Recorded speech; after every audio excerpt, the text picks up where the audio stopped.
कइल पे मनबू हमरा के सुनही के बा बोला का कहत करी घमे घमे काम हमर जोर गइल चाम। अरे कहां जरल बाबू करी घमे घमे काम हमर जोर गइल चाम। ले ले ऐता किरमिया गोराए वाला।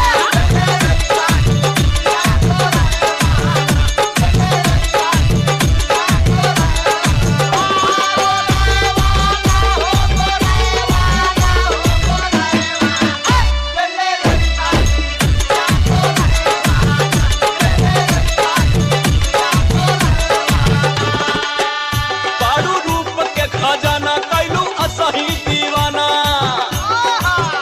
बारू रूप के खजाना कैलू असही दीवाना। गोरी और गोरा के हमर जान ले पुकार।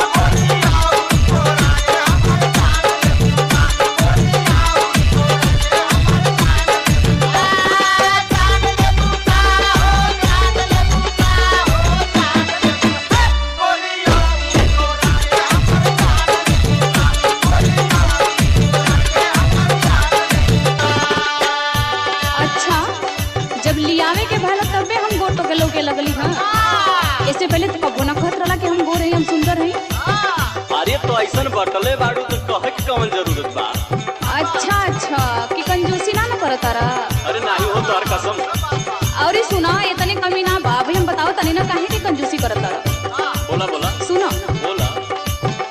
ओजन घट गइल मोर बड़ा भइली कमजोर। कौन बतौलस? ओजन घट गइल मोर बड़ा भइली कमजोर। ले ले ऐता कोनो टानिक मोटाए वाला।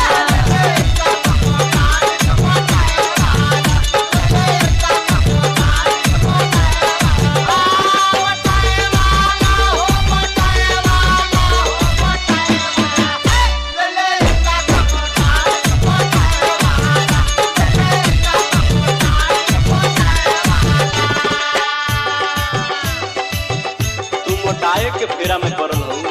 और का तोहार वजन वैसे ही बढ़ गइल बा और मोटाए के कहतड़ू। अरे तो हमरे चली ना जाता देखो तारा ना गिर जाता ली। अरे तो उल्टे बतियावत हो। इतना मोटा गइल हो कि तोहरा से कैसे चल जाई। फैट बढ़ गइल बा तोहार कंट्रोल करा। सुना है बात।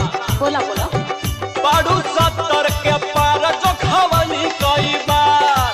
हाँ हाँ भी है कहबा। बाड़ू 70 के पार जो खवनी कई बार। गोरी और मोटा के हमर जान ले बुकार।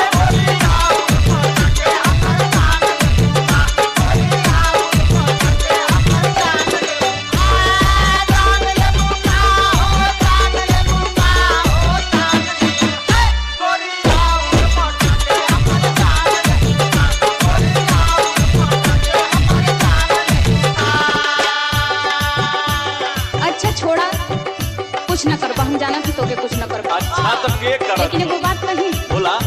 वो तो जरूरी कर दे बहा ना। अरे तो हम ही करतानी ना कि गांव जवार करत हो। एगो बतियाला मान भइल पायल पुरान। गाँव खर्चा बढ़ौल तू। एगो बतियाला मान भइल पायल पुरान। पे जनिया ले ले आई छम छमाए वाला।